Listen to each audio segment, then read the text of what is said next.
Bom, vamos dar continuidade à parte de teoria da estimação, falando hoje sobre o limitante inferior de Kramer-Hall, ou limite de Kramer-Hall. E no inglês a gente se refere como CRLB, né, essa sigla. A gente falou sobre o limitante de Kramer-Hall, ou limite de Kramer-Hall, anteriormente, de maneira mais indireta, quando a gente estava falando sobre eficiência, né, ou estimadores eficientes, ou eficiência de estimadores. A gente disse então que o estimador era eficiente se ele fornecesse a menor matriz de covariância, né, do erro. E isso precisa ser então feito de uma maneira de como mensurar esse erro e qual é o menor erro possível. Né? Justamente respondendo a essa pergunta de qual é o menor erro possível que o limitante de Kramer-Hall se dedica a fazer. Então o determinante, ou melhor, desculpa, o limitante, ele pode ser descrito, né, ou escrito dessa forma aqui, como um teorema, né, que se nós temos um estimador θ chapéu, que é um estimador não polarizado, essa questão aqui de ser não polarizado é bastante importante. É um estimador não polarizado de θ, baseado nos dados medidos x, tá? Então, a menor matriz de covariância do erro de estimação, a menor matriz de covariância possível para esse erro de estimação, é calculada através da inversa da matriz de informação de Fisher, que a gente vai representar como J. Dito de outra forma, a gente vai estar descrevendo essa equação 16, que é a esperança da matriz, né, a matriz de covariância do erro de estimação, ela é limitada, né, limitada inferiormente pelo J inverso, né, J-1, que J é a matriz de informação de Fisher. E aí a matriz de informação de Fisher é então dada por essa expressão aqui. É a derivada, né, em relação aos parâmetros do logaritmo da densidade condicional do x, dado os parâmetros θ, e, para ser uma matriz, né, tem a parte hermitiana, né, do complexo conjugado. Ok? Esse resultado ele é muito importante porque ele nos fornece o melhor estimador possível e aí nós podemos facilmente, quando tivermos o nosso estimador, fazer esse cálculo de tal maneira que a gente consiga verificar se está próximo ou não do limitante. Então, há algumas hipóteses quando se fala do limitante de Kramer-Hall, né, que são importantes a gente mencionar. Primeiro que a gente assume que a matriz de informação de Fisher ela existe, né, e a sua inversa existe. Se ela não existir, não faz sentido a gente estar falando disso. Esse termo, né, a derivada em relação aos parâmetros do logaritmo do p de x, é o vetor do gradiente, né, do logaritmo natural da distribuição.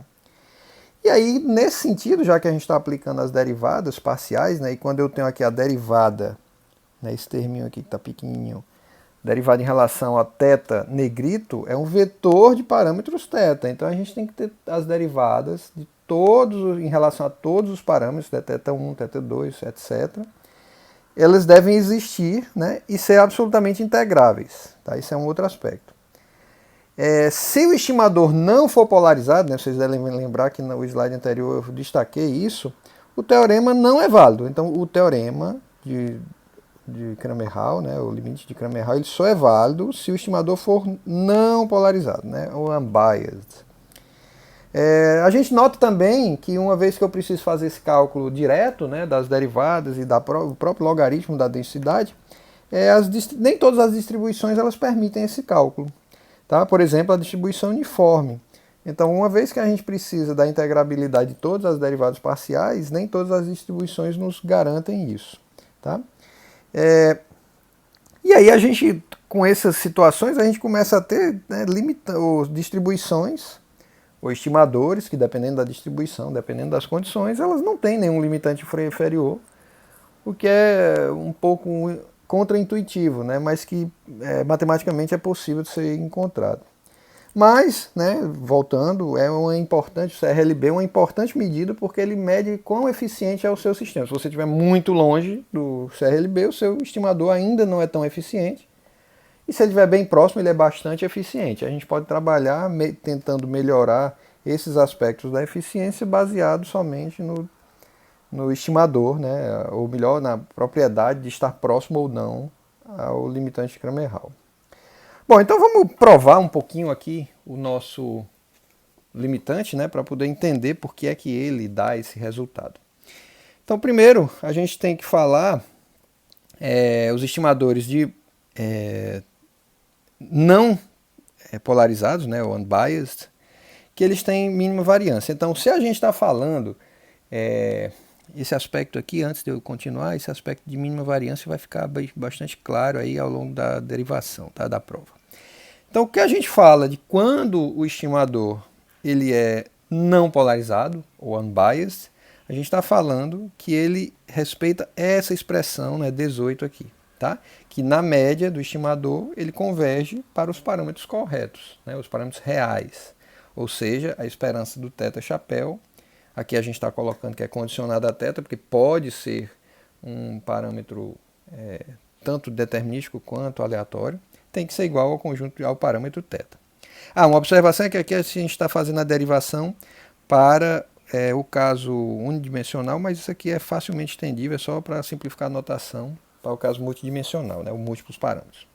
Bom, continuando. Então, se a gente tem essa expressão 18, né, que significa somente aí a não polarização, que é a base do nosso teorema, então a gente pode escrever isso aqui, se a gente retirar, né, fazendo θ, retirando θ e θ chapéu dos dois lados, a gente vai chegar nessa expressão 19, né, ou seja, que a esperança do erro de estimação ela é nula no caso dos estimadores não polarizados, ok? E aí, escrevendo a esperança como uma forma integral, a gente tem isso aí, né? Que o erro de estimação integral do erro de estimação, ponderado pela densidade e probabilidade, ela tem aí igualdade nula, ok?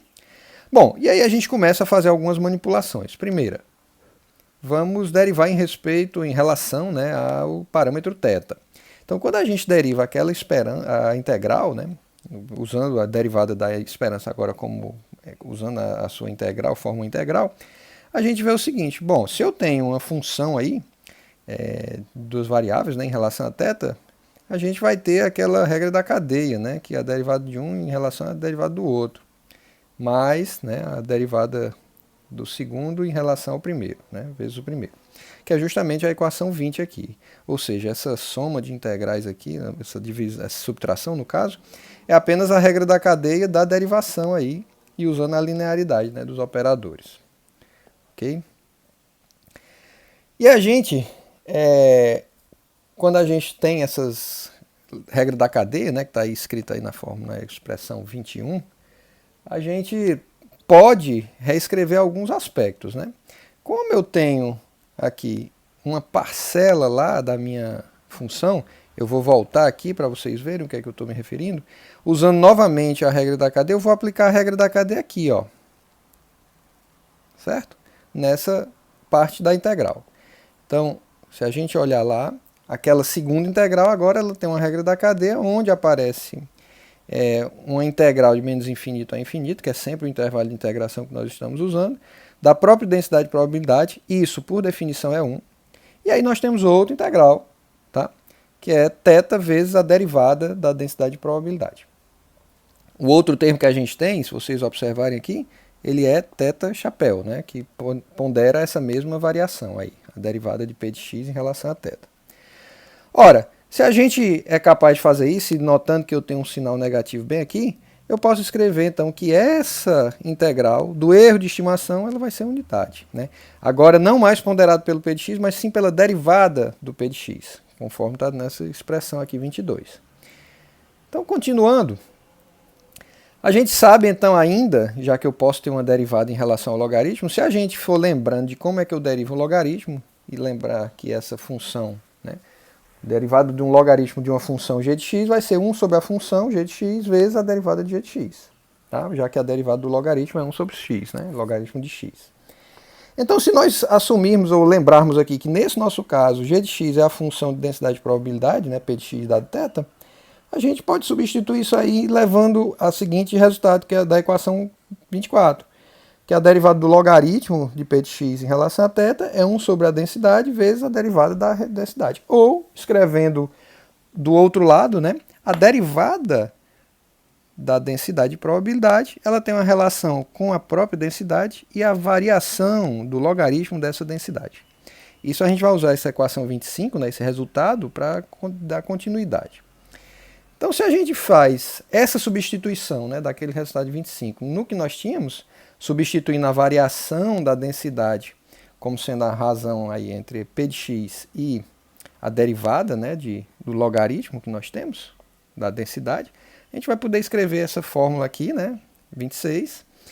E aí a gente vai pensar o seguinte, bom, esse resultado, se a gente olhar a equação 26, como tem a unidade do lado direito da equação, se eu fizer elevar ao quadrado, isso aqui não muda, pelo menos do lado direito, né? Mas, que é a equação 27. Mas, por outro lado, se a gente lembrar da expressão, né, da inequação de Cauchy-Schwarz, a gente vai ver que eu posso reescrever uma função desse tipo como sendo relacionada pelo produto direto, né? Ou seja, o produto, a integral do produto aqui ao quadrado é menor ou igual do que o produto das integrais quadráticas dos dois termos aqui. Então, a gente vai usar esse resultado da equação 28, ou seja, interpretando Cauchy-Schwarz nessa expressão 27, lembrando o seguinte, que para esse nosso caso, o alfa de x seria o erro de estimação, né, θ chapéu menos θ, vezes a raiz da densidade de probabilidade, e beta de x seria a derivada do logaritmo em relação aos parâmetros, vezes a raiz também. Quando a gente agrupa tudo isso, né, dentro da nossa expressão lá, a gente vai chegar nesse resultado bem aqui, ó, que eu tenho uma parcela, né, onde tem θ chapéu menos θ ao quadrado, vezes a densidade, né, já que eu peguei o alfa de x ao quadrado. E essa expressão é a nossa variância, ok? E eu tenho um restante, né, outro termo aqui, que tem variação do derivado do logaritmo quadrado, vezes a densidade de probabilidade, isso é maior ou igual a 1. Né? Aquele maior ou igual a 1 veio de Cauchy-Schwarz. Se a gente continuar, a gente vai ver e poder escrever a seguinte expressão, né, que é 31. Que a variância ela é limitada inferiormente por 1 sobre essa esperança da variação do logaritmo da densidade de probabilidade ao quadrado. Só que esse termo, a equação 31, tá?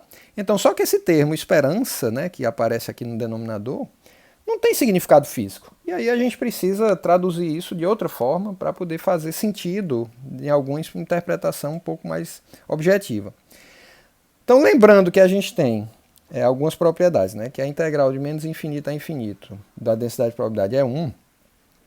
E se a gente fizer uma derivação disso, nós vamos ter então que essa integral, né, a derivada dessa integral vai ser zero, já que eu tinha uma constante aqui do lado direito, né, na expressão 32, então eu vou resolver isso aí tendo vai ser nulo, né, do lado depois de aplicar a derivada.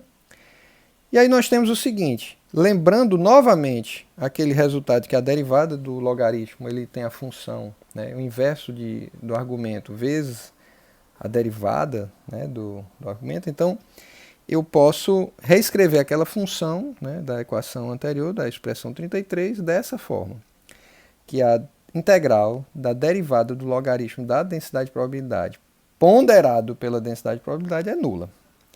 E aí, se eu derivar novamente, ou seja, estou tomando a segunda derivada, a gente vai ter uma derivada segunda aqui nessa parte, vai usar novamente a regra da cadeia, eu tenho uma expressão um pouco mais complicada, né? Vai tendo regra da cadeia aí várias vezes. Mas aí eu tenho algumas simplificações a serem feitas dessa forma. Por quê? Porque a gente pode usar aquela noção de que eu tenho a derivada da função, ela pode ser escrita como as derivadas do logaritmo e ponderação pelo inverso, né, da densidade de probabilidade. E isso reescreve-se dessa forma aqui. Tá? Então, se a gente olhar e escrever essas equações das integrais como funções da esperança, né, ou só traduzindo essas integrais como esperança, já que eu tenho ambas as integrais, elas têm aqui, ó, ponderação com a p de x. Então, é a esperança de um termo e a esperança do outro. Note que isso aqui a gente vai ter, né, que é esse impacto aqui da expressão 37. Eu tenho, então, que a esperança da derivada segunda do logaritmo é igual a menos a derivada do logaritmo ao quadrado. E aí eu tenho, então, eu posso escrever, voltando lá ao nosso elemento, né, da prova final, aí, do resultado final do CRLB, que é justamente que a variância agora ela é dada por o inverso, né, menos 1 sobre essa derivada do logaritmo da função ao quadrado, né, essa derivada ao quadrado, ou que seria igual à derivada segunda do logaritmo da densidade de probabilidade, o que faz algum sentido físico, né, de forma mais objetiva. Tá? Então isso faz aí a finalização e completa a prova do CRLB. Lembrando que foi feita aqui apenas para um parâmetro, mas quando a gente tem para vários parâmetros, a diferença é só a notação, que vai aparecer muito negrito aqui por conta das derivadas, né, e das integrais também, que serão feitas em múltiplas dimensões.